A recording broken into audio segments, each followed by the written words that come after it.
Esa proclama es patria o muerte.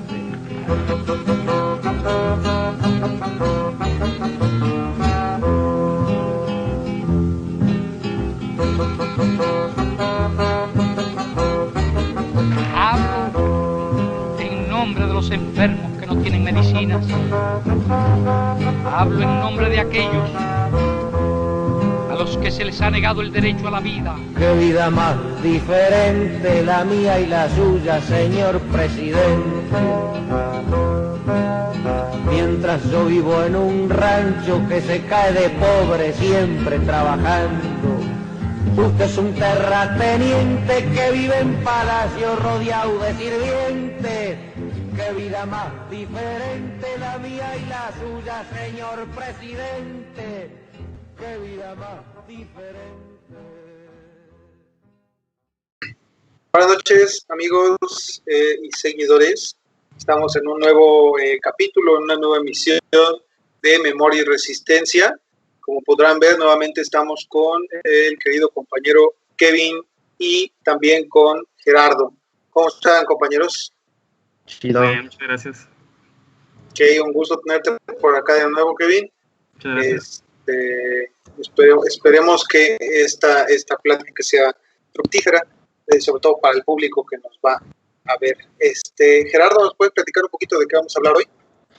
Pues bueno, el tema del día de hoy va sobre un episodio de la historia mexicana que muchos se jactan de conocerlo, pero es que la verdad es que no, ya sea porque la historia de la SEP está súper manipulada y también lo que luego te venden como contrahistorias de puro novelista pitero que piensa que sus imaginaciones son hechos históricos. No, Francisco Martínez. Estamos hablando pues de la Revolución Mexicana, ¿no? Que fue un evento, todo lo que es actualmente México, crea una nueva etapa en la historia, y por lo mismo, porque fue un acontecimiento tan importante, hay un montón de perspectivas y de estos particulares que realmente hacen de esto pues un fenómeno muy complejo, ¿no? Y aquí no les vamos a hablar como les hablaban en la primaria de que Carranza, Zapata, Villa y Madero eran amiguitos y se tomaban en las manos y todos luchaban por lo mismo, ¿no? Porque pues vamos a ver que eso es una mentira, ¿no? Entonces, pues para este capítulo vamos a comparar dos perspectivas. Una es la perspectiva jarocha, veracruzana, de cómo nosotros vivimos este proceso, y la otra, pues es la perspectiva del compa de allá de Chihuahua, ¿no? Que además fue uno de los lugares más importantes en toda este relajo, ¿no? Nacional. Y pues entonces, pues empezamos, ¿no? Hablando aquí de Veracruz, que no es muy conocido porque realmente tanto historiadores como expertos en el tema dicen que aquí en Veracruz nunca pasó la Revolución Mexicana, porque aquí no pasan acontecimientos importantes salvo la invasión del puerto de Veracruz en 1914, y que se dio pues principalmente porque en esos años, recordemos que el puerto de Veracruz era la principal entrada al país, y a huevos, si te querías ir al extranjero y todas las mercancías y todo lo que movía la economía del país por el lado del Atlántico, se tenía que meter a huevo por el puerto de Veracruz.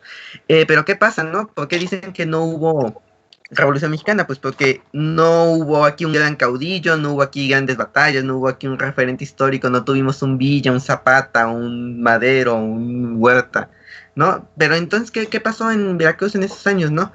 De hecho, pues aunque no lo crean, aquí Veracruz se considera como uno de los lugares precursores de la Revolución Mexicana. No me refiero solo a la conocida huelga de Río Blanco, que todos también, que junto con la huelga de Cananea es considerada como uno de los detonantes de la Revolución Mexicana, sino también estoy hablando de la rebelión de Acayucan, que fue en 1906, y esa rebelión está bien interesante porque es el primer intento de ensayo de insurrección del Partido Liberal Mexicano.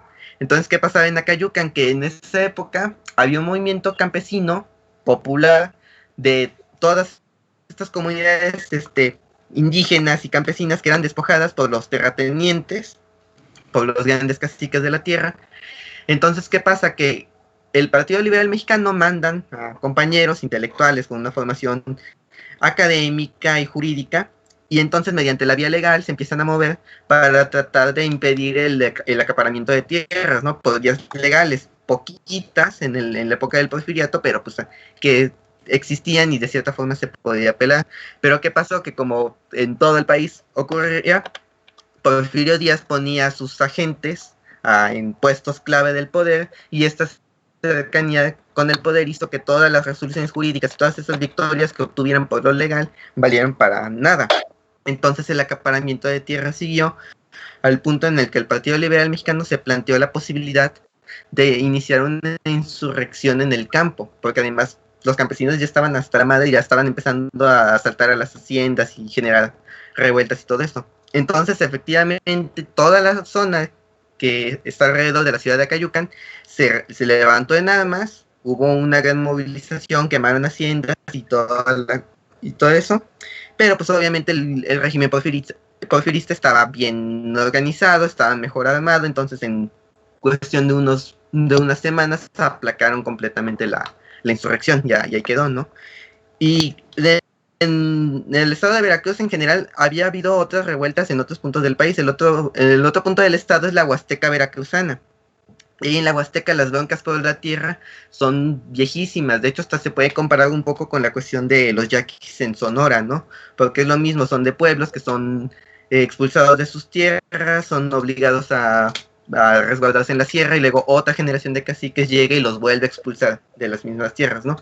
Entonces esta situación ya era desde la colonia, y cuando llega el porfiriato y llega una nueva élite de terratenientes porfiristas, se vuelven a producir las mismas revueltas campesinas. Al mismo tiempo, en las ciudades, Jalapa, Orizaba, el puerto de Veracruz, principalmente, tenías otro grupo de poder ya de los liberales puros, no solo del Partido Liberal Mexicano, sino de estas élites que se adhieren al programa maderista, al programa antirreeleccionista, y entonces, en un principio ellos apoyan a las instituciones porfirianas a aplacar las revueltas en el campo, porque al final de cuentas ellos, como buenos burgueses de ciudad, tenían sus intereses en las zonas campesinas del estado. Pero cuando Madero lanza el plan de San Luis y lanzan todo este intento de insurrección contra Porfirio Díaz, nada güeyes, dicen, no, pues ahorita somos porfiristas, entonces ahora somos maderistas. ¿Por qué? No porque Madero los haya convencido, sino porque sabían que iban a perder, si derrocaban a Díaz, iban a perder un montón de privilegios. Entonces a ellos les convenía estar del lado que ellos consideraban ganador. Y para esto se hace un solo bloque. Se acercan con los grupos del campo y generan una alianza muy pragmática de que, ok, estamos contra el mismo enemigo, y cuando gane la revolución tú vas a tener tus tierras y todo esto, ¿no? Matan a Madero, llega Huerta, y los cabrones de aquí de la ciudad se hacen huertistas. Y entonces cuando invaden aquí en el 14 a Veracruz, ellos apoyaron la maldita invasión. De hecho, lo único destacable de este evento fue que los que realmente defendieron el puerto de Veracruz fue la población civil y los presos de San Juan de Ulúa, que hasta los tuvieron que soltar y les tuvieron que dar las armas para defender el puerto de la invasión gringa. Y ahorita pues se hace mucha apología a los cadetes del colegio militar que estaban en esta época en la ciudad, y hasta ellos mismos te lo cuentan. Se quedaron a defender el puerto de Veracruz porque todos habían huido y no habían alcanzado a escapar, se quedaron encerrados en el cuartel, entonces ya no les quedó de otra más que tomar las armas para defender el puerto. Pero realmente toda la defensa recayó en la población civil del puerto de Veracruz, y eso lo pueden consultar ustedes en cualquier fotografía del evento, que los combatientes son principalmente civiles, no son militares. Entonces, ¿qué pasó? Que llega Carranza y llegan todos estos grandes movimientos dentro de las cúpulas militares y políticas del movimiento revolucionario, y los grupos de poder aquí en Veracruz siempre estuvieron del lado ganador. O sea, ellos nunca se quisieron arriesgar.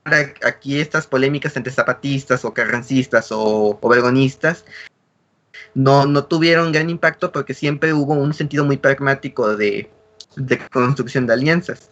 Entonces, cuando se termina la revolución, a los grupos del campo que les habían prometido una reforma agraria, pues no les cumplieron al final de cuentas nada, porque los mismos terratenientes siguieron en el poder. Entonces, más que una transformación del orden social, aquí lo que hubo fue una completa renovación de mandos. O sea, no cambió de fondo realmente nada, solo hubo el reconocimiento de parte del Estado hacia el nuevo poder que nacía producto de la revuelta, ¿no? no nos tocaría a nosotros un movimiento agrario hasta los 20, ya pegándole a los años 30, cuando ya llega el protagonista mexicano y empiezan a organizar a las comunidades con la Liga de Comunidades Agrarias, pero pues hasta ahí se queda la historia del movimiento popular revolucionario en Veracruz, ¿no? Sí hubo algunos intentos, por ejemplo en Jico, que hasta hay una placa de que unos supuestos zapatistas tomaron el pueblo y quemaron unas casas de adinerados, pero pues no eran zapatistas, realmente no se sabe era más que nada gente de pueblo que se sentía identificada con Zapata y tal vez tomaban la bandera y sus reivindicaciones políticas, pero formalmente no pertenecieron al movimiento del Ejército Libertador del Sur. Pero pues realmente a grandes rasgos tal vez no se escuche tan glorioso, pero pues eso fue la revolución. Aquí el compañero Ives nos puede contar la enorme historia que hay ahí en Chihuahua, y principalmente con un señor llamado Doroteo Arango, que también le decían Pancho Villa. Entonces, compañero, ¿qué nos puedes contar? No, pues son muchísimas cosas que pues no acabaríamos, ¿no? Con 10 vidas. Ahorita que comentas de la revolución en Veracruz, lamento no haber visto se me pasó una ponencia que dieron de parte del colectivo Los Villólogos, que está compuesto por un etnohistoriador que de hecho creo que radicó en Veracruz algún tiempo, que se llama Armando Ruiz Aguilar, junto con un nieto de Francisco Villa que se llama Francisco Villa. Hay muchos Pancho Villas todavía que son descendientes de Pancho Villa, en particular se llama Francisco Ignacio Villa Ventacourt, y habla de eso precisamente, del periodo de Carranza en Veracruz.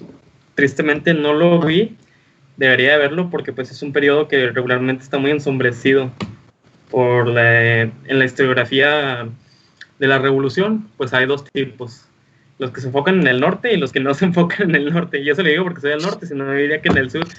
Pero pues sí hay desde la historiografía de la revolución, muchas veces capitalina y en otras ocasiones norteña, que pues es como que una competencia a ver quién hace más historia de la revolución. Más bien hay como una competencia entre tres lugares donde se hace historia de la revolución, o más bien 4, y ninguno de ellos es Veracruz, les adelanto. Primero está el lugar donde se hace más historia de la revolución, donde más se habla de Pancho Villa y del villismo. Curiosamente, no sé si lo encuentran paradójico, a mí ya me acostumbré a ese tipo de cosas. Está en Chicago, está en Estados Unidos. La principal producción, la principal obra sobre Francisco Villa y una de las principales obras sobre la revolución en general está auspiciada por la Universidad de Chicago, que no sé si ustedes lo hayan escuchado así. A nosotros nos han comentado que es considerada la mejor universidad a nivel mundial en historia, y es la mejor universidad del mundo si tú quieres estudiar el villismo, la mejor, indiscutiblemente. De hecho, de ahí salió Friedrich Katz, de ahí sacó el libro de Pancho Villa, o en inglés, el título original, The Lives and Times of Pancho Villa.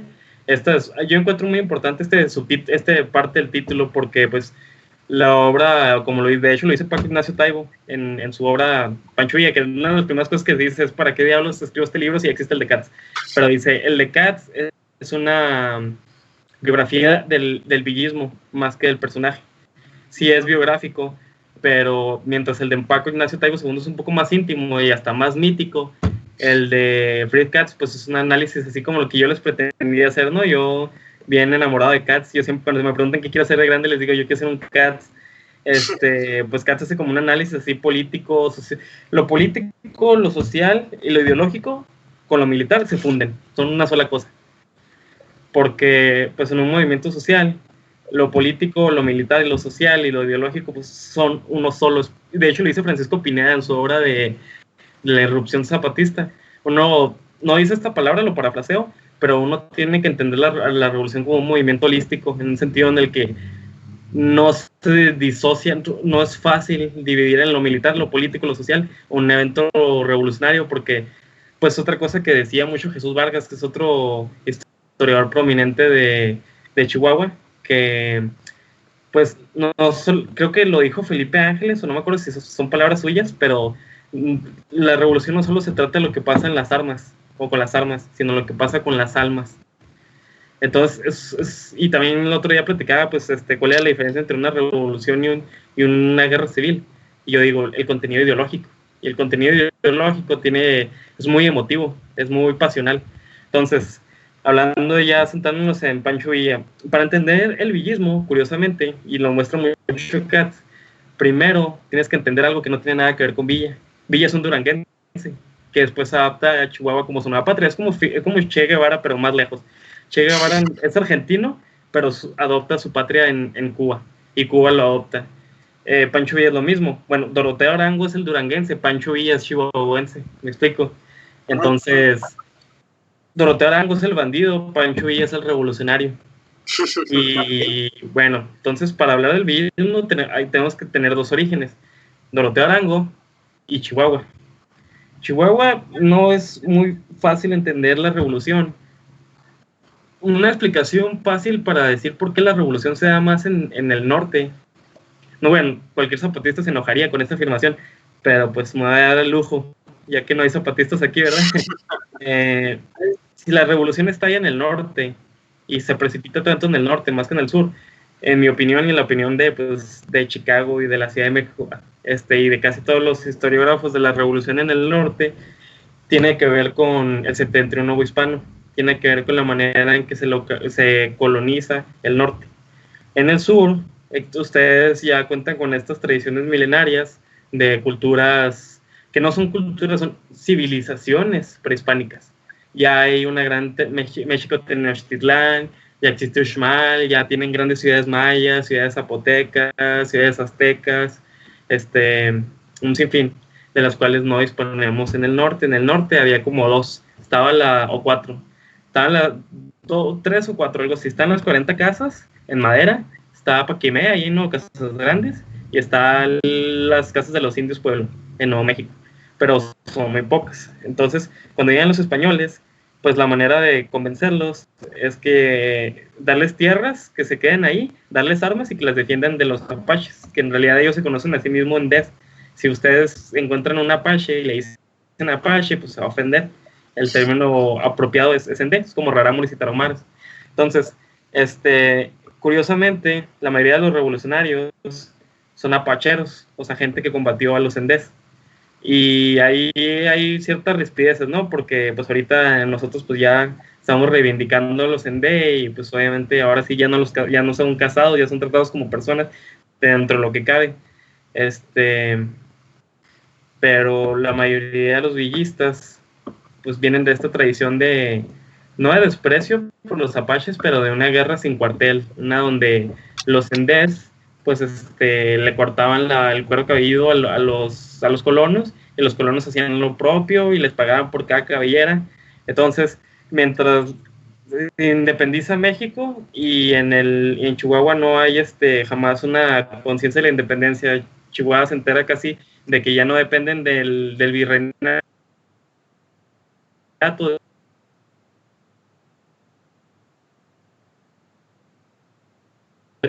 con Miguel Hidalgo. Y se dice que Miguel Hidalgo fue fusilado en Chihuahua, no porque pues, fuera un honor ser fusilado en Chihuahua o fuera algo así, sino porque sabían que a nadie le iba a importar. De hecho, el conservadurismo en Chihuahua es algo muy arraigado, pero no es algo que viene de la guerra sucia, es algo que viene desde la llegada de los españoles. De hecho, el movimiento villista no es tan claroscuro como mencionas ahorita, solo porque Villa no tuviera una preparación ideológica de izquierda, sino porque, vaya, los revolucionarios no eran radicales de izquierda, eran personas que por lo general se levantaron por sus circunstancias. Entonces, ideológicamente tratar el villismo es un dolor de cabeza horrible, pero pues a eso estamos, ¿no? Y podríamos empezar por una pregunta un poco más, digamos, centrada, en el sentido de que es muy amplio el tema. Podría ser, bueno, ya que hablabas de justamente los actores que estaban dentro del ejército villista, pues nos podrías hablar un poco de eso, ¿no? De quiénes son estos actores, por qué lo hacen, qué clases sociales están inmersas. Bueno, empieza, como mencionó el compañero Gerardo, inicia con la proclama del Plan de San Luis. Ahorita mencionó Gerardo que los primeros movimientos fueron en Veracruz y en Cananea. Bueno, pues otros historiadores chihuahuenses han, por así decirlo, demostrado que eso es falso. En el Mineral de Pinos Altos, en 1800, ¿qué fue? Te lo estaba buscando, pero no encontré el libro. Pero fue en 1883, que me parece que fue antes de lo de Veracruz, ¿no? ¿o No, claro, lo de Cananegro Blanco se menciona más por la cercanía, junto con el... Sí, porque en el norte había habido muchas, bueno, no muchas, pero... Terminar porque pues, el porfiriato no se distinguió por una época de paz social como los porfiristas de hoy en día te lo quieren vender, ¿no? Pues era un chingo de contradicciones que el capital estaba produciendo en este momento. Claro. Y pues ese de Pinos Altos resalta la luz, es el más antiguo que encontramos así como protesta obrera tal cual. Y es destaca porque hubo un tipo de represión similar al de Chicago, el que generó el Día del Trabajo, pero fue un año antes que el de Chicago. Después está Tomoshik, que es una muy importante. Los tomoshitecos, no sé si han escuchado la rebelión de Tomoshik, que el trabajo más importante lo hizo un historiador de Hidalgo, Puebla, que ahora radica en Chihuahua, Rubén Osorio. Esta cuestión es que la mayoría de ellos, si los buscan en los archivos coloniales, virreinales, van a encontrar que son apacheros, descendientes de apacheros. Y estos son los principales villistas, la mayoría de los villistas, que primero empiezan siendo maderistas, son, vamos a decir que una clase media rural que había obtenido sus privilegios, sus beneficios a raíz de este combate contra los Enders. O sea, básicamente consiguieron sus tierras a punta de bala, a punta de mandar apaches. Entonces ellos tienen pues una vida muy independiente. Les comentaba esto de la independencia de México, porque pues mientras en la Ciudad de México había luchas entre liberales y conservadores, pues a los chihuahuenses no les importaba casi. A los únicos que les importó, el único importante liberal que hubo en Chihuahua fue Luis Terrazas, y este es el personaje más importante para entender el villismo. Una cosa que yo estoy muy de desacuerdo, como mencionas tú con la SED, es esta idea de que si tú le preguntas, incluso en chihuahuense, tú le preguntas ¿por qué se empezó la revolución? No, pues querían tumbar a Porfirio Díaz. Porfirio Díaz tenía una importancia mínima en Chihuahua. Porfirio Díaz se llevaba mal con Luis Terrazas, pero por compromisos políticos, pues ahí se daban la mano, ¿no? Y todo el rollo. Pero aquí el enemigo era Luis Terrazas, por eso se hace tan regional, por eso no es tan unificado nacionalmente, porque al chihuahuense no le interesaba otra cosa más que quitar a Luis Terrazas. Y Pancho Villa tenía una rencilla personal contra él.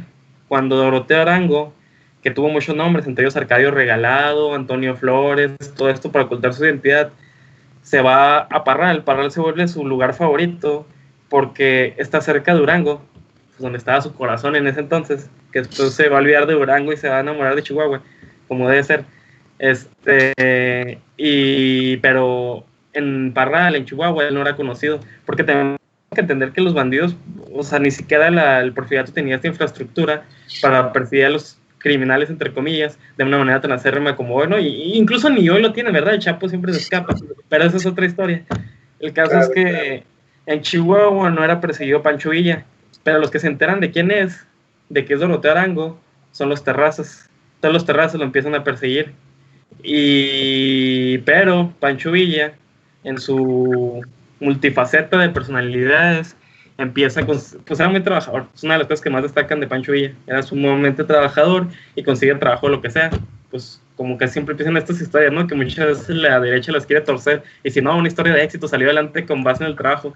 Pero pues se hace amigos como conoce muy bien la sierra y la gente le tiene miedo a la sierra, sobre todo los empresarios, lo empiezan a contratar los empresarios de la industria extranjera, la inversión extranjera. Entonces lo empiezan a proteger. Y Luis Terrazas empieza una batalla así empieza a presionar para que lo maten ya, porque también Pancho Villa y su gavilla eran navigios, se robaban vacas. También no sé si ustedes están contextualizados con eso, si funciona ya así, pero hasta hace no mucho el Código Penal estaba forjado de tal manera que era muchísimo más penado robarte una vaca que violar y matar a una mujer. O sea, creo que violar y matar a una mujer eran como 3-4 años de cárcel y robar una vaca eran como 50 años de cárcel. Entonces, claro que, pues como en el sentido capitalista feudal, porque yo considero que México era algo mixto entre el feudalismo y el capitalismo, pues las mujeres eran propiedad privada, ¿no? Y las vacas también, pero las vacas valían como 10 mujeres en esa lógica. Entonces, pues Villa era lo peor, ¿no? Porque era una vieja, robaba vacas, era lo peor que tú podías hacer en Chihuahua. Sí. Y se hace muchos amigos porque Villa es simpático, porque Villa es carismático y también porque, pues obviamente, como siempre ha pasado en todos los sistemas de opresión que describe Marx, pues los oprimidos son mayoría.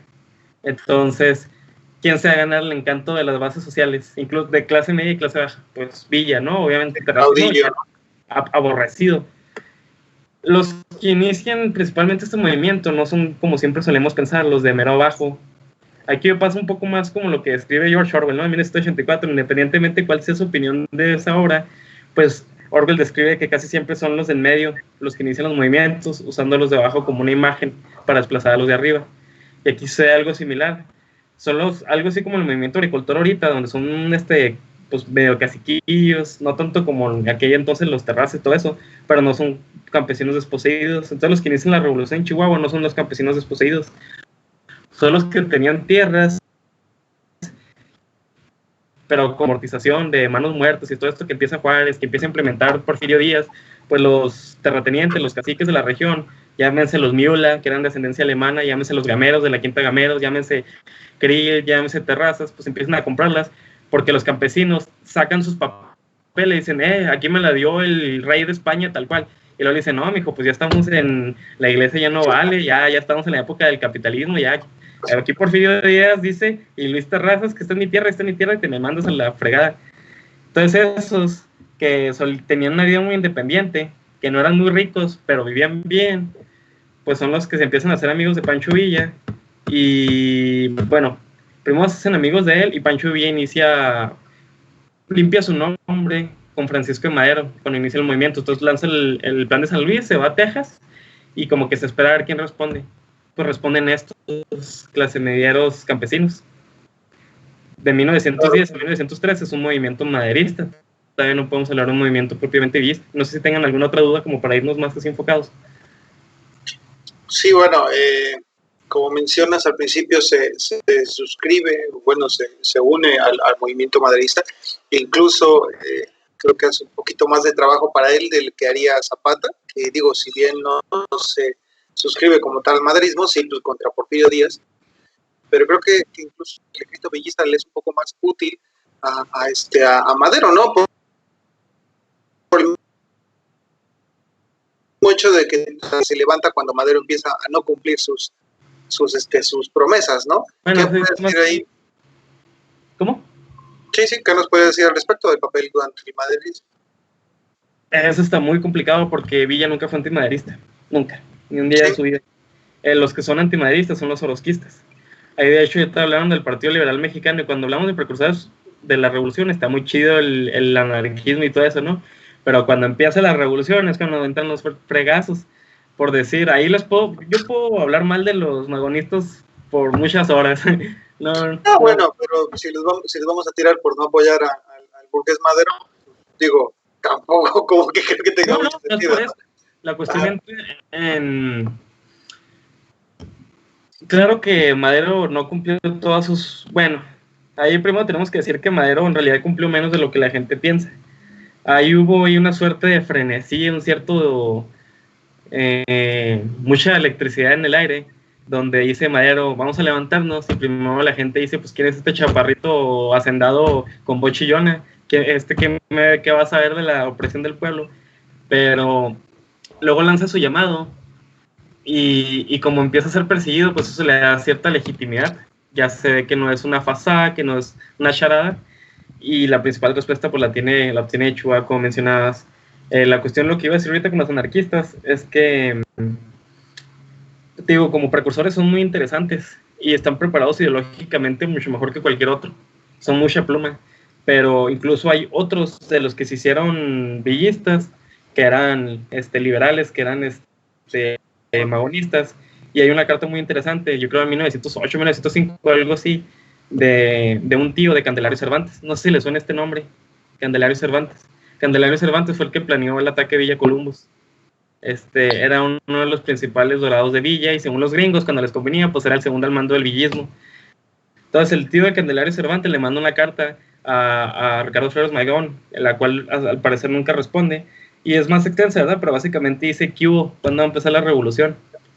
Y entonces la revolución no la empiezan los liberales, tristemente, a pesar de que le preparaban el territorio.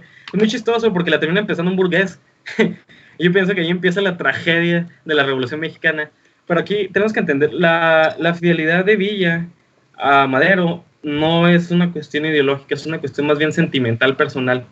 Y esto se explica a raíz de que Pancho Villa, un bandido que viene escapando la ley, un proscrito, un sin nombre, una persona que la gente quiere ver muerta, llega a Chihuahua y en una ocasión, quién sabe qué, firma un papel ahí y lo firma con Francisco Villa. Entonces la gente empieza a notar que él era Doroteo Arango, lo empiezan a perseguir y se consigue un amigo que se llama Abraham González, posiblemente le suene. Sí. Era el gobernador revolucionario de Chihuahua y Abraham González le dice: ¿qué hubo? ¿Quieres caerle a una revolución? Y Villa dijo: no, pues sobres. Y en eso pues se juntan los tres y pues Madero se le acerca y Villa, acostumbrado a un trato tosco, a que lo miren feo por ser un bandido, porque hay muchas descripciones del principio de la revolución donde la gente se describen el desagrado que sienten de que no, como que la revolución se va a juntar con bandidos, eso dice Pascual Orozco, y Madero es el primero que llega, le toma la mano y le saluda con respeto, y eso causa cierta impresión en Villa, porque no solamente sabe que es un hacendado burgués de los más ricos de México, sino que también sabe que es el líder de la revolución. Y en una ocasión, un episodio ahí medio turbio, después de la batalla de Ciudad Juárez, Orozco empieza a convencer a Villa para que lo mate, porque Madero no quería matar al general Juan Navarro.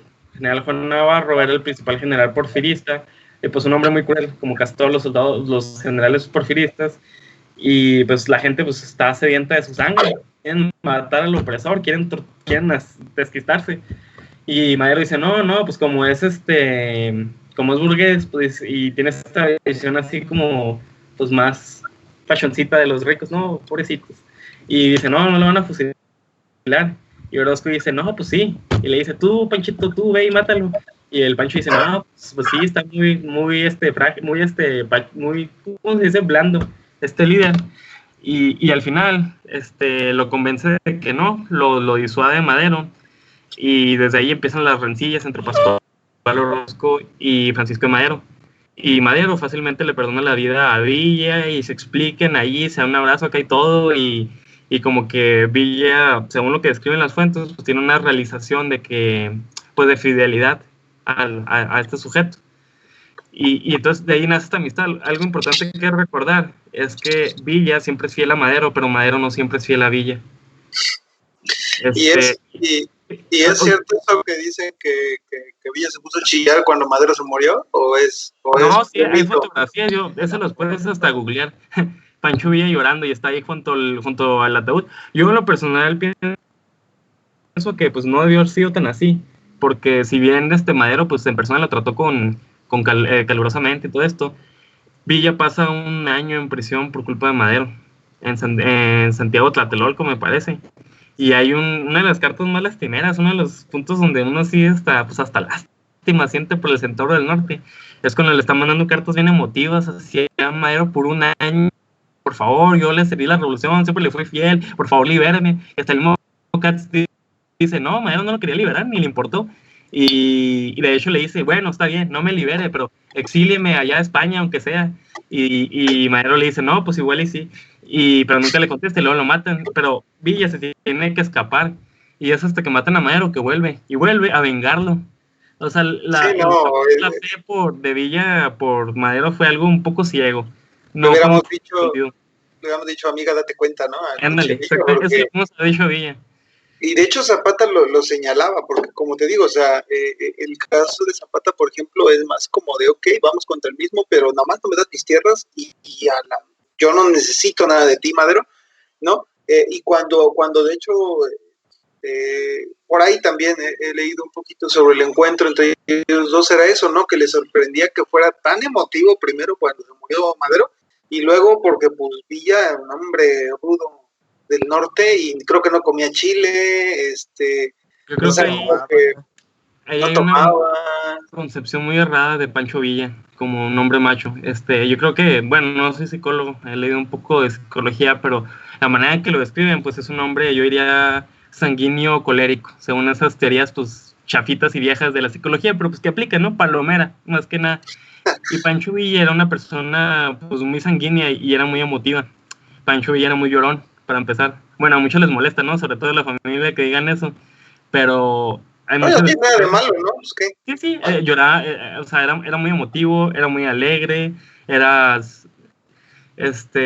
bueno, y otra cosa que hablabas es el machismo. Lo que decía la Maltida era abstemio, mataba a sus soldados y los cachaba pisteando. También mataba a cualquiera que consumiera un poquito, que tuviera un poquito de marihuana, lo mataba.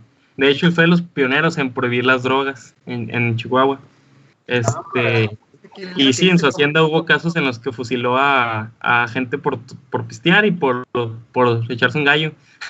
Y luego, otra anécdota muy interesante que hay, que desmiente esta visión de Pancho Villa como machista. Hay muchas cosas para desmentirlo. Claro que también está esta parte, pues, del Villa violador, ¿no? Pero pues esa es una discusión que da para discutir. No es tan evidente. O sea, unas fuentes te dicen que sí y otras dicen que no, pero pues es uno de los puntos más difíciles de comprobar. Pero los puntos que sí desmienten este machismo o hombre macho así norteño son, por ejemplo, platica su nieto que conoció a Nicolás Fernández, que fue el jefe de los Dorados, que cuando Nicolás Fernández, bueno, un personaje muy turbio, que tal vez lo han escuchado por las camisas doradas, pero ese es un tema oscuro que hablaremos en otra ocasión.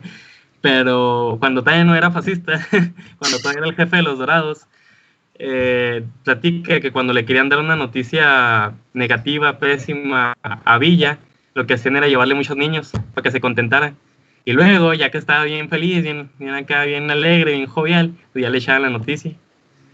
Y luego en Ciudad Juárez destruyó muchas cantinas, le disparaba acá botellas que tenían alcohol, iba por las malteadas.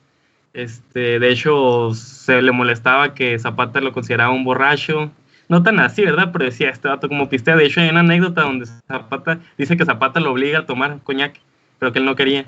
Pero que le hizo nomás para no hacerle un desliz a Zapata. Otra cosa. Hay indicios para pensar que Villa sabía que Zapata, pues ya en esto, ¿no? De la bisexualidad de Zapata que se dice. Y hay razones para pensar que Villa lo sabía y nunca le importó. Otra cosa es que Villa fue el primero en aceptar mujeres en su ejército y fue el que más aceptó. Entonces hay cosas, o sea, sí hay esta versión del Villa violador que bien pudo ser cierta, bien puede no haber sido cierta, pero también hay otras razones para ver un Villa no solamente menos machista, sino más humano. Ok, le hubiera gustado vivir en 2020. Interesante, ¿no? Porque desde morros, desde que vamos y nos enseñan historia de México, siempre nos venden este cuento de que los héroes revolucionarios son de este arquetipo de la hombría y de la valentía, ay, soy bien macho, ¿no? Y incluso si te ves las películas de Villa, la de Vámonos con Pancho Villa y todas esas. Muy buenas.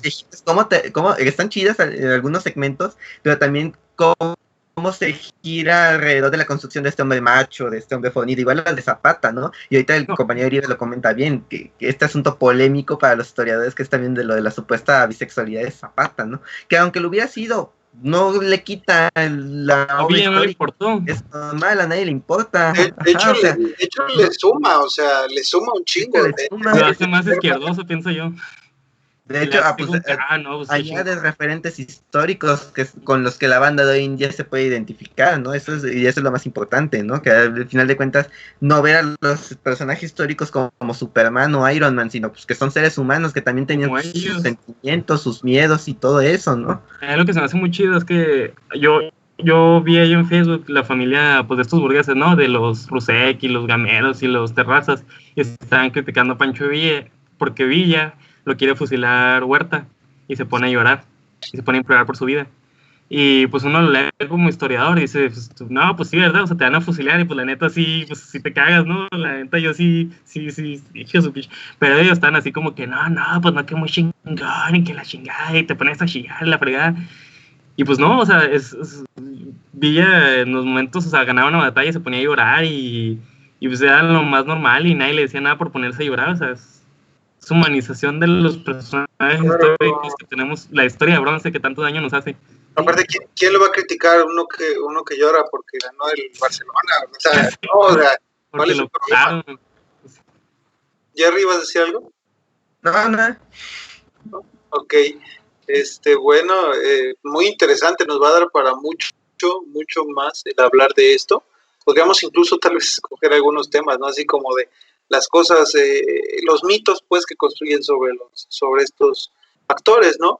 Pero para cerrar un poquito esta versión, ya que nos hablabas que como tal Villa no tiene como una ideología clara, más bien también su gente no puede tenerla porque pues por el mismo entorno en el que se desarrolle, por su pertenencia de clase, ¿tú cómo verías o cómo podrías hacer una analogía entre el pensamiento villista, la ideología villista, pues con, digamos, no sé, tal vez el socialismo, ¿no? O sea, sabemos que no es marxista, pero ¿qué puedes observar de concordancia?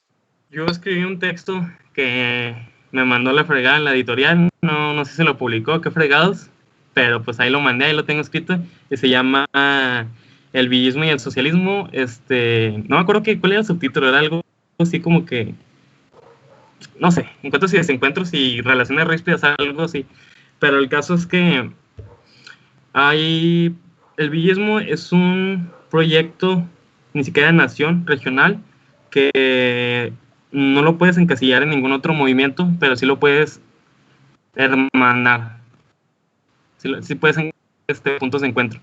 Y en el que más puedes encontrar puntos de encuentro es en el socialismo. En el socialismo entendido como, pues sabemos, ¿no? Que hay muchas ideologías en la izquierda y que por decir el marxismo es un comunismo y el comunismo es un socialismo y todo esto. Entonces, hay puntos de encuentro entre el villismo y por decir el bolchevismo. Pero pues son muy puntuales. Por decir, si ustedes se leen El Capital, y hay una cosa que citaba ahí, hay una parte, casi como los 3/4 del primer volumen, donde dice Karl Marx, o Engels, quién sabe, no, seguramente fue Karl Marx, no sé por qué lo ponen en coautoría, pero dice, en el comunismo, los hombres y mujeres van a estudiar, van a trabajar me parece que, o sea, todos los trabajadores van a estudiar, y luego van a ser instruidos en las armas. Me parece que dice que nada más los varones, pero yo me imagino en muchos programas marxistas pues implementó esto también con las mujeres. Y Pancho Villa dice lo mismo, pero esto lo hice a través de John Reed, lo cual es muy curioso, porque John Reed no solamente conoció a Pancho Villa, sino que también conoció a Lenin, y murió, ahorita está encerrado en la Plaza Roja. A mí me causa así como que una desesperación histórica que Reed nunca le había platicado a Lenin de Pancho Villa, porque hubiera sido algo bien jugoso, bien interesante, que nos hubiera dado una herramienta inmensa a nosotros los que estudiamos la ideología del villismo. ¿Ibas a decir algo, Gerardo? Sí, de hecho por ahí hay dos versiones, ahorita no te recuerdo bien la fuente, bueno, de que Zapata, al parecer por un abogado cubano, sí se mantuvo en contacto con Lenin. Siempre platicó bien. Creo que Paco, no sé si fue Paco, no me acuerdo quién, es un documental de Villa.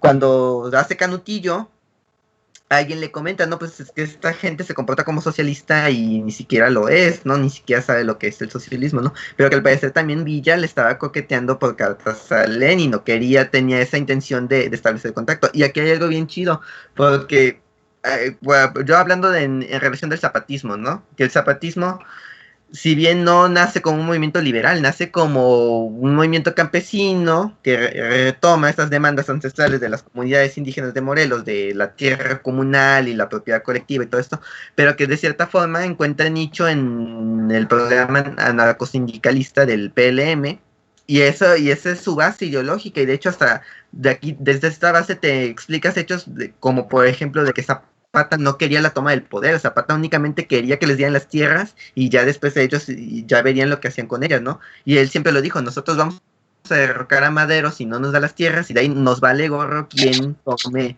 el poder, ¿no? Siempre y cuando respeten nuestra demanda, ¿no?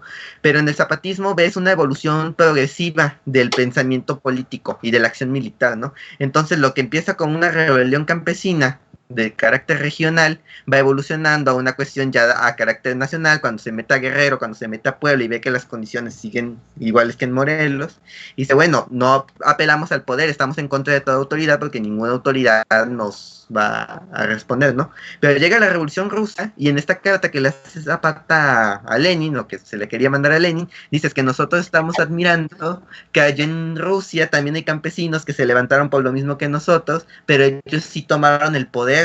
Dice, y ellos, gracias a esa toma del poder, ya están transformando. Entonces, si no hubieran matado a Zapata, quizás, ¿verdad? Quizás, tal vez se hubiera dado esa evolución en el pensamiento político, de que, ok, ya entendemos de que estamos combatiendo en balde y estamos poniendo a un vato tras otro, y lo que realmente se trata de esto es de una revolución de las clases populares, de que nosotros ya tomemos el poder y no delegárselo a otra persona.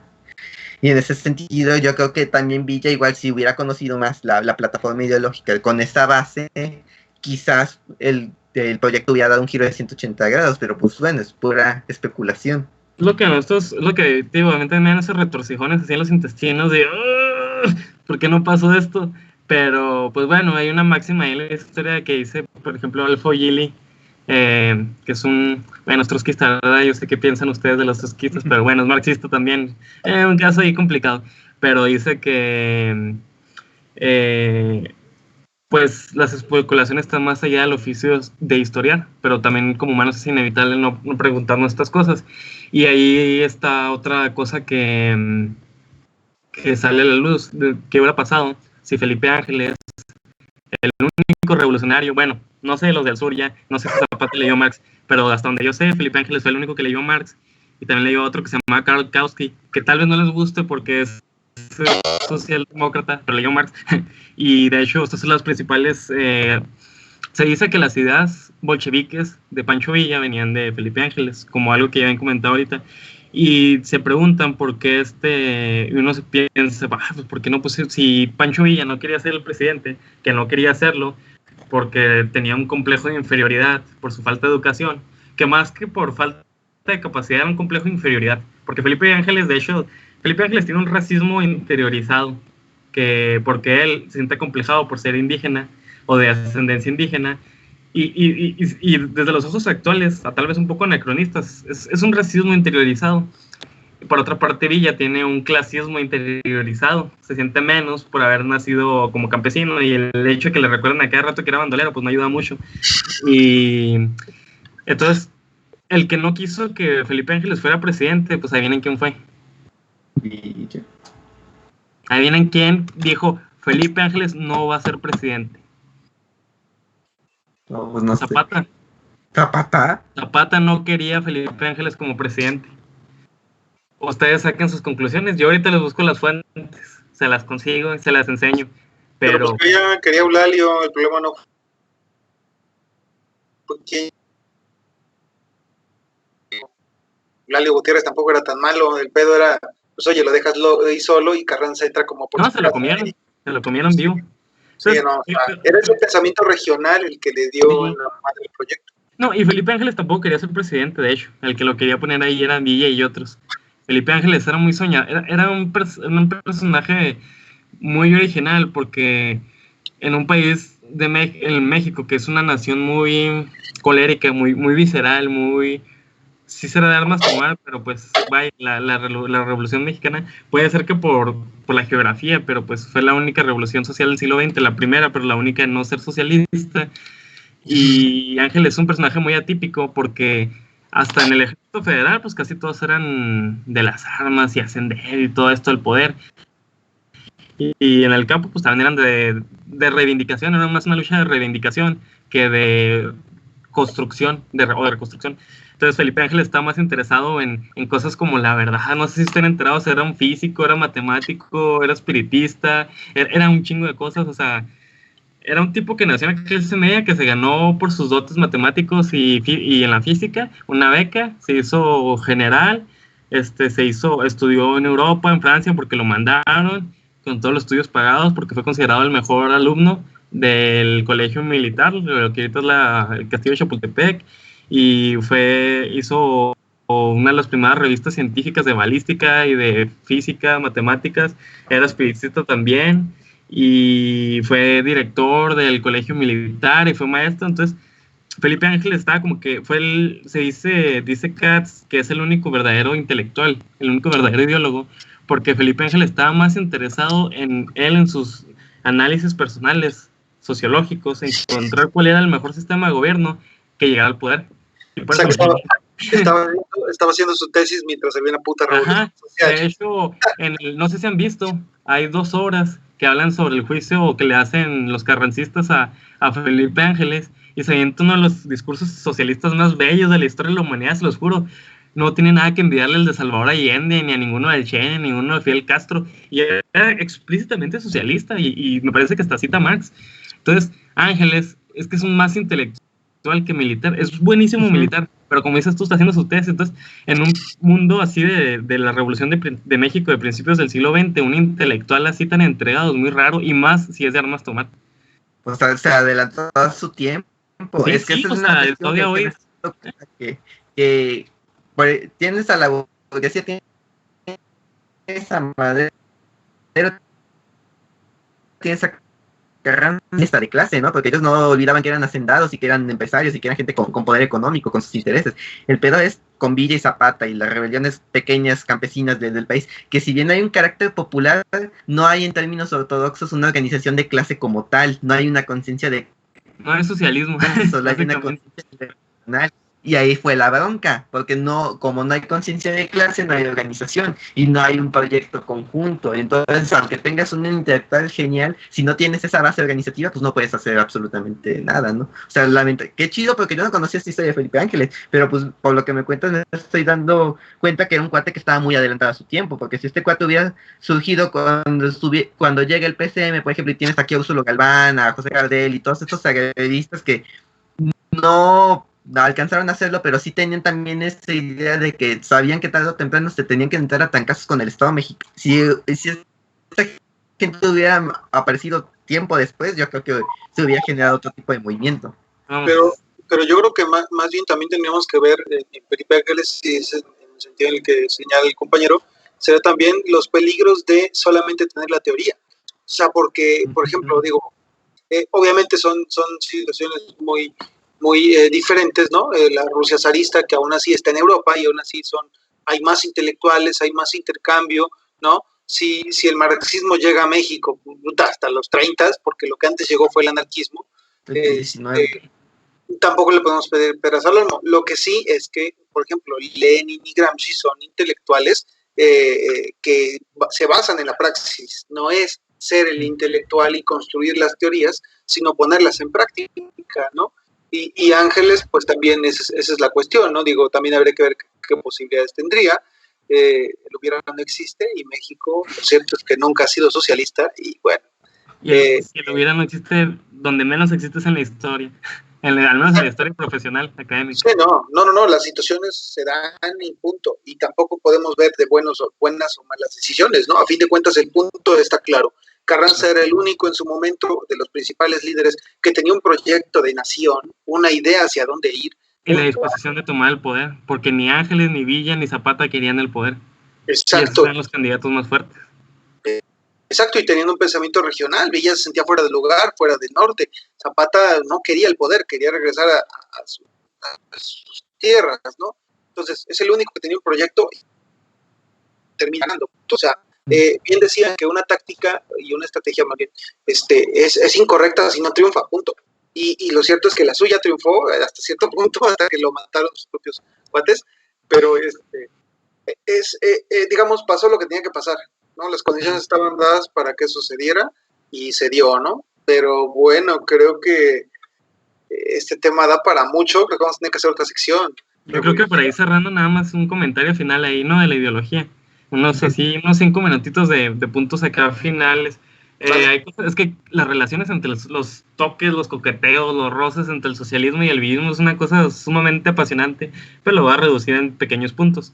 Dale. Villa era un genio, pero también era, pues, tristemente muy ignorante en muchas cosas, y algunas cosas como que las decía sin razonarlas. Un día llega un periodista extranjero, me parece estadounidense, no sé de dónde, a la hacienda de Canutillo, y le pregunta a Villa, oye, ¿qué fue en el 17? No, se rinden el 19, tuvo que haber sido entre el 19 o el 20. No, 20, entre el 19 y el 23, por ahí. Pon tú que 1920 y 1923. Entonces le preguntan, oigan, ya está triunfando ahí la revolución bolchevique en Rusia, y como que el periodista, pues que estaba más informado del mundo, pues ve una relación, ¿no? Empieza la revolución en México y ve la revolución rusa, y aquí hay algo en común. Y le pregunta, ¿qué piensa usted de la revolución comunista allá en Rusia? Y dice, no, pues sí me ha platicado de ella, sobre todo pues Ángeles le habló un poquito, no le pudo hablar mucho porque Ángeles lo matan para el 19. Y otra cosa que iba a comentar ahorita, o sea, Ángeles en su preparación está más interesado por las matemáticas, la física y la balística. A él le empieza a interesar la sociología cuando ya empezó la revolución. De hecho, lee a Marx, cuando está en Nueva York exiliado, porque en México simplemente no había títulos de Marx. No, de hecho llegan hasta 1919 el marxismo, Ajá. propiamente. Entonces, para 19 de 50 ya se murió Ángeles. O sea, si Ángeles tiene acceso a eso, es a través del exilio. Ahora, pues lo poquito que sabía Pancho Villa de ese tal Carlos Marx, que dicen en Aloha que traía la chaviza bien loca, como la nota esa que sale, pues era a través de Ángeles. Y entonces Villa, le preguntan esto, ¿qué piensa de la revolución comunista? Y ella se queda así como que patinando, así como que comunista, y dice, no, pues si no todos podemos ser iguales, hay granjeros y hay agricultores, y se avienta así como que a chochar, así como que no, y cada quien lo suyo, y el reportero se queda así como que, ¿y este güey qué? O sea, que no entendió la pregunta, qué chingadas. Pero hay muchos puntos en común entre el proyecto soviético bolchevique y el proyecto villista. Lo que sucede, mucha gente se pregunta, ay, si la Revolución Mexicana fue acá tan pro de los pobres, ¿y por qué ahorita sigo siendo pobre? Bueno, pues ustedes saben qué es esto de cómo fracasan en 1915, pero lo que más podemos saber nosotros de un proyecto de nación o una ideología del villismo, ahorita nos fuimos un poquito por las ramas con esto de RIT y de la Unión Soviética, pero lo que pasa es que RIT, tristemente, que no le comenta a Lenin sobre Pancho Villa, y habría sido una chulada y se le comentó, ojalá lo hubieran documentado. Bueno, no pasó ni modo. Cuando está en México y se entrevista con Villa, y lo pueden consultar de manera sencilla en México Insurgente, el capítulo se llama El sueño de Pancho Villa, y le pregunta, oiga, ¿y usted qué quiere? O sea, ¿y para qué está haciendo esto o qué? Y lo le dice Villa que él soñaba, bueno, así como Zapata y los zapatistas tenían este sueño de regresar al indigenismo, por así decirlo, o sea, tenían estas aspiraciones como precolombinas de las sociedades comunales, pues en los villistas tenían una visión algo parecida, pero en la visión norteña, o sea, del villismo y indigenismo no hay nada en común, no había indígenas en el movimiento villista, era puro mestizo, casi puro criollo y mestizo, no había nada más. Entonces, lo que el villista aspiraba era volver a esa etapa septentrional novohispana, esa etapa en la que eran independientes, de que tenían sus colonias militares. No sé si ustedes están familiarizados con los ofrecidos en las colonias militares del norte. Sí, de que no, pues tienes tus tierras aquí, te defiendes y tienes armas. O sea, no solamente tienes derecho a tener armas, estás obligado a usar armas. Muy a lo gringo, ¿no? ¿Cómo? Muy a lo gringo. Muy a lo gringo, pero antes que los gringos. De hecho, los gringos lo copian cuando se llevan Texas y todo esto. De hecho, los colonos americanos en Texas copian este modelo español colonial y se empieza, y ahí en eso se basan para, bueno, no puedo decir que se basan porque la segunda enmienda, sí es la segunda, ¿no? Tiene más tiempo, sí, pero pues hay cierto intercambio ahí. El caso es que sí, muy a lo gringo, y estos son los que se revolucionan, por eso se financia esta revolución, porque no tiene, allá en la Unión Soviética tenían que pagarles armas a los soldados. A que no hacía falta, ya las tenían ahí en su casa, nada más era cuestión de que fueran, las sacaban. Entonces, sí, era como la segunda enmienda, era parte de la libertad del norteño. Entonces, lo que dice Villa, le dice a RIT, es muy similar a lo que dice Marx en El Capital. Dice, no, pues todos van a trabajar, van a tener instrucción militar, instrucción académica, y van a trabajar. Y Villa les dice, no, lo que nosotros vamos a hacer una vez que ganemos, vamos a quitar al presidente. No, perdón, vamos a quitar al ejército, porque no puede haber ninguna tiranía sin un ejército. Aquí me recuerda un poquito otra vez a Orwell. Esto puede ser una afirmación, yo estoy seguro que no van a estar de acuerdo con ella, pero supongo que sí van a notar, o sea, un poco pues a lo que voy, que decía, uno no crea una revolución, uno no crea una dictadura para salvaguardar una revolución, uno hace una revolución para instalar una dictadura. Entonces, no lo tomemos tan literal, solo pensemos que Villa vio un poco eso, vio cómo una revolución se puede corromper a través del ejército y generar una dictadura, pues en un sentido más negativo del término, porque pues hay de dictaduras a dictaduras, ¿no? Hay unas dictaduras, pues ustedes saben, yo soy muy partidario de la, entre comillas, dictadura de Fidel Castro, entonces no lo veo igual, pero pues tenía como el movimiento carrancista, está pues corrupción por el poder, y dice, vamos a disolver ese ejército, pero no completamente, vamos a darles tierras, porque para lo más importante para Pancho Villa, el individuo, era darle tierras también a sus soldados, igual que Zapata. O sea, su principal preocupación está en su ejército, porque eran los que pues daban la cara, ¿no? Los que arriesgaban el pellejo. Entonces, nunca hace grandes reparticiones de tierra, porque si la hace, se las van a quedar los que están ahí en Chihuahua, los que están en Durango, entonces ¿qué le va a pasar a los que dieron su vida por esas tierras? Entonces tenían que tener la victoria asegurada y luego entregar las tierras. Luego iban a disolver ese ejército de manera formal, iban a trabajar todos los días 4 horas, era el programa, iban a ir a la escuela 4 horas, perdón, iban a entrenar militarmente 3 horas, iban a ir a la escuela, perdón, iban a entrenar 3 días, iban a ir a la escuela 4 días e iban a trabajar en el campo 4 días, porque Villa consideraba que solamente a través del trabajo se podía ser ciudadanos responsables. Y si no estoy equivocado, lo mismo afirma Marx en El Capital. La única diferencia entre uno y otro proyecto es que pues Villa consideraba que hombres y mujeres podían luchar. Por Marx ahí menciona que a los varones, pues sabemos que en los sistemas marxistas han tenido estas mujeres militares, y que pues Villa habla del campo y Marx habla pues de la fábrica, pero pues también Villa produce bastante desarrollo económico, como que está en esta etapa histórica donde ve que todo en Chihuahua es feudal y quiere pues industrializarlo. Y en ese sentido pues no es muy diferente a lo que hace Lenin en la Unión Soviética y luego Stalin con los planes quinquenales. Entonces, esto es mi resumen de cómo hay estas interrelaciones entre lo que vemos en la Rusia soviética y el proyecto, no de nación, pero el proyecto villista, que se da lugar parcialmente, pero como lo dice Gili en su ópera prima de la Revolución Interrumpida, si Villa no consigue dar todo esto es porque finalmente es destrozado y fracasa estrepitosamente en el 15. Ya, pues yo creo que eso sería todo por hoy, ¿no? Perfecto.